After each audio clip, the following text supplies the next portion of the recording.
अस्सलामु अलैकुम। और मैं महजन की आज की वीडियो का उन्वान है पाकिस्तान के तालीमी मसाइल या पाकिस्तान में तालीमी मसाइल। ये एक सवाल की सूरत में मुताले पाकिस्तान में आता है और इसके अलावा उर्दू सब्जेक्ट में ये मज़मून की हैसियत से ऐसे की सूरत में आता है।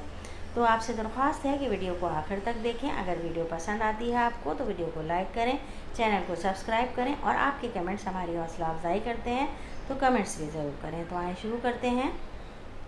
जिस तरह इंसानी बका के लिए हवा, पानी और खुराक की ज़रूरत होती है, इसी तरह इंसान की रूहानी बका के लिए तालीम को इंसानी ज़िंदगी में मरकज़ी अहमियत हासिल है। किसी भी कौम की तरक्की का दारो मदार उसकी तालीमी तरक्की से वाबस्ता है। तालीमी कौमों की तरक्की और ज़वाल की वजह बनती आई है। तालीम की बदौलत हर शहरी अपने हक़ूक़ व फ़राइज़ से आगाही हासिल करता है और एक अच्छा शहरी बन जाता है। तालीम इंसान को मुहज़्ज़ब और मुतमद्दन बनाती है। दुनिया भर में 1 अरब से ज़ायद लोग गुर्बत का शिकार हैं। फिर हालिया बरसों में जो तब्दीलियाँ आई हैं उनकी वजह से भी मुआशी मुश्किलात बढ़ गई हैं और उनके ज़्यादातर असरात तरक्की पजीर मुल्कों में नज़र आए हैं जो पहले ही से मुआशी लिहाज से बदहाल हैं। बदकिस्मती से पाकिस्तान भी इन ममालिक में शामिल है जहाँ इसके असरात ज़िंदगी के और मैदानों में नुमायाँ हैं, वहीं इसका असर तालीम पर भी ज़ाहिर हुआ है, जिसने पाकिस्तान में तालीम व तरबियत के अनगिनत मसाइल को जन्म दिया है। हुकूमत पाकिस्तान इस ज़ुमन में अहम इक़दाम कर रही है, लेकिन इसके बावजूद पाकिस्तान मुतअद्दिद तालीमी मसाइल में घिरा हुआ है और ये मसाइल मुल्क की तरक्की की राह में रुकावट हैं। आबादी में इजाफे की बिना पर तालीमी इदारों की तादाद नाकाफ़ी होती जा रही है। जिस रफ्तार से आबादी में इजाफा हो रहा है, इस रफ्तार से तालीमी इदारे नहीं खोले जा रहे हैं। गुर्बत भी किसी मुल्क की तरक्की में सबसे बड़ी रुकावट है। आलमी बैंक की एक रिपोर्ट के मुताबिक 1/3 से ज़्यादा लोग गुर्बत की लकीर से नीचे ज़िंदगी बसर कर रहे हैं। गुर्बत में ज़िंदगी गुजारने वालों का सबसे अहम मसला रोटी है, लिहाजा ये तबका तालीम को कोई अहमियत नहीं देता है। इस तबके की ख्वाहिश होती है कि इनके बच्चे कुछ कमाने के काबिल हो जाएं, तो वो रोज़गार में उनका हाथ बटाएं और रोज़ाना कुछ कमा कर लाएं ताकि उनके घर का दाल दलिया चलता रहे। बदकिस्मती से पाकिस्तान में तालीम और तरबियत के बुनियादी मसाइल में से एक अहम मसला फरसूदा निसाब तालीम है। हमारा आला दर्जे का तालीम का निसाब तहक़ीक़ और तजर्बात से खाली है, जो कि जदीद तहक़ीक़ और नज़रियात से हट कर लगी बंदी तालीम को तरवीज देता है। नतीजा ज़ाहिर है, डिग्री याफ्ता अफराद तो मिल रहे हैं लेकिन तालीम याफ्ता नहीं। पाकिस्तान में तालीमी निज़ाम की पस्ती की एक वजह तलबा का नज़रिया तालीम भी है। पाकिस्तान के ज़्यादातर तलबा के नज़दीक तालीम का अहम मकसद किसी अच्छे ओहदे से मुंसलिक होता है और इस नज़रिए में अहम किरदार इसके वालिदैन और हमारा निज़ाम तालीम करता है। पाकिस्तान में ना कोई निज़ाम तालीम है और ना ही निसाब तालीम। हम सिर्फ डिग्री होल्डर्स पैदा कर रहे हैं, ना कि प्रोफेशनल्स। असातिज़ा के अच्छी परफॉर्मेंस ना देने में बेशुमार अवामिल शामिल हैं, जैसा कि इनकी मुनासिब ट्रेनिंग और पढ़ाने के जदीद तरीक़ों से हम आहंग ना होना।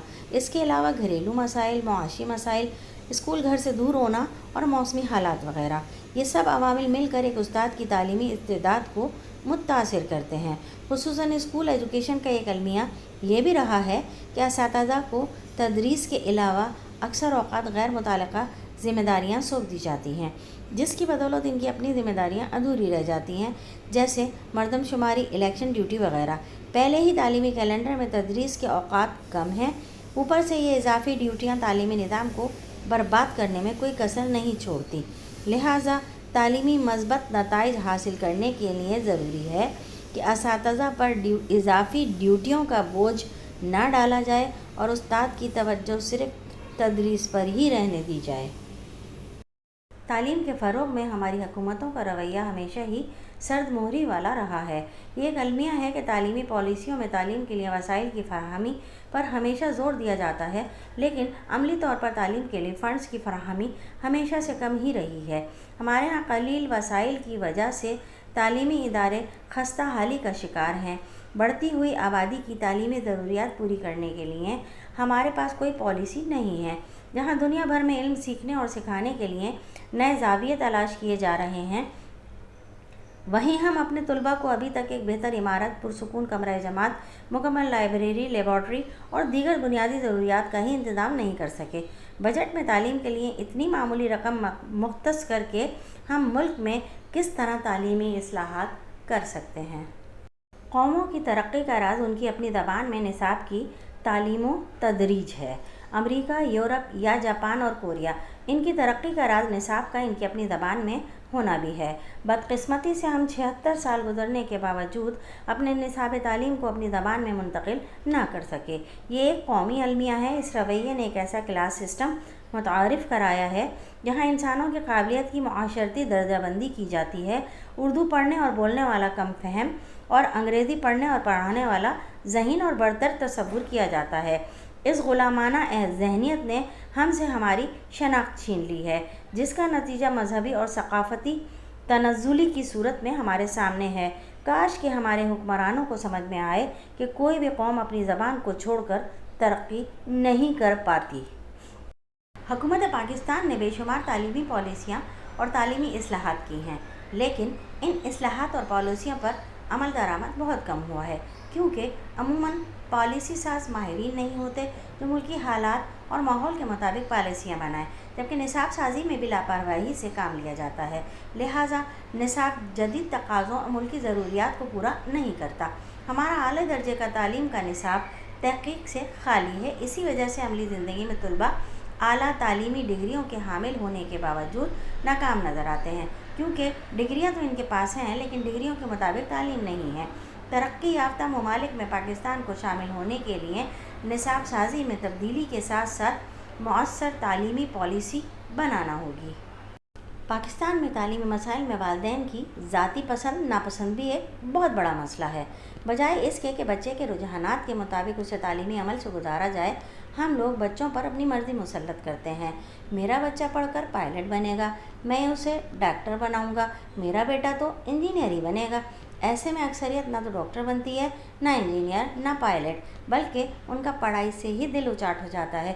جبکہ مغربی ممالک میں تو بچے کی دلچسپی کو مد نظر رکھتے ہوئے مضامین کا انتخاب کروایا جاتا ہے کہ بچہ کون سے مضمون میں زیادہ دلچسپی رکھتا ہے اور بچے کو ان مضامین کو پڑھنے کی ترغیب دی جاتی ہے۔ تعلیمی نظام کو کھوکھلا کرنے میں نقل نے بنیادی کردار ادا کیا ہے۔ پورا سال گھوم پھر کر آوارہ گردی کرتے رہنے والے کو پتہ ہوتا ہے کہ امتحان میں نقل کے باعث کامیابی یقینی ہے۔ اگر انہیں یقین ہو کہ امتحان شفاف ہوں گے تو وہ پڑھنے پر مجبور ہوں گے۔ نقل کے ذریعے پاس ہونے والے نوجوان معاشرے پر بوجھ بن جاتے ہیں۔ ان کے پاس صنعت تو ہوتی ہے مگر کسی کام کے اہل نہیں ہوتے اور ملازمت کے حصول میں ناکام رہتے ہیں۔ نقل کے نقصانات میں زیادہ نقصان ان غریب طلباء کا ہوتا ہے جو سارا سال اپنی محنت اور کوشش سے تیاری کرتے ہیں، مگر نقل کے باعث نالائق طلباء زیادہ نمبر لے جاتے ہیں اور محنتی طلباء کی حوصلہ شکنی ہوتی ہے۔ ضرورت اس امر کی ہے کہ نظام تعلیم میں اصلاحات لاتے ہوئے یکساں نظام تعلیم قائم کیا جائے تاکہ امیر و غریب کے فرق کے بغیر تعلیم کا حصول ممکن ہو۔ دیہی اور پسماندہ علاقوں میں تعلیمی ماحول کو بہتر بنانے کی طرف خاص توجہ دی جائے اور ان علاقوں میں جہاں معیار تعلیم گر رہا ہے وہاں ان قابل ترین اساتذہ کی خدمات حاصل کی جائیں جو ملک و قوم کی خدمت کا جذبہ رکھتے ہوں۔ اس سے شرح خواندگی میں نمایاں اضافہ ہوگا اور ہم ایک نئی پڑھی لکھی نسل تیار کرنے میں کامیاب ہو جائیں گے جو تحقیق و تالیف کے شعبوں میں کامیابی کے جھنڈے گاڑتے ہوئے پاکستان کو ترقی یافتہ ممالک کی صف میں کھڑا کرے گی۔ تعلیم کے شعبے میں اصلاحات وقت کی ضرورت ہیں تاکہ آنے والی نسل کے لیے تمام وسائل بروئے کار لا کر اچھا تعلیمی نظام فراہم کیا جا سکے۔ اس کے علاوہ جدید دور کے سارے وسائل کو استعمال کرتے ہوئے ایسا نظام تعلیم وضع کیا جائے جو ہماری مذہبی اور روایتی فکر سے ہم آہنگ ہو۔ جب ہی ہم اس گلوبلائزیشن کے دور میں اپنا لوہا بحیثیت ایک ترقی یافتہ قوم کے منوا سکتے ہیں۔